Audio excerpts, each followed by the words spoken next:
ادارے کا مرکزی گیٹ صبح کے وقت طلباء اور طالبات کی گہما گہمی سے گونج رہا تھا۔ چمکتی ہوئی مہنگی گاڑیاں، ہنستے مسکراتے چہرے اور کتابیں ہاتھوں میں تھامے نوجوان زندگی کی رعنائیوں میں مگن تھے۔ اسی گیٹ کے بالکل سامنے سڑک کے کنارے ایک پرانی لکڑی کی ریڑھی پر مالٹے، سیب، کیلے سلیقے سے سجے ہوئے تھے۔ ریڑھی کے پیچھے 50 سال سے زائد عمر کا ایک شخص کھڑا تھا، جس کے چہرے کی جھریاں اور سفید داڑھی اس کی سخت زندگی کی گواہ تھی۔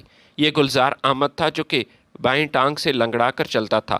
جب بھی کوئی اسٹوڈنٹ اس کے پاس آتا، گلزار کے چہرے پر دھیمی مخلصانہ مسکراہٹ سج جاتی۔ وہ ہر ایک کو بیٹا کہہ کر پکارتا۔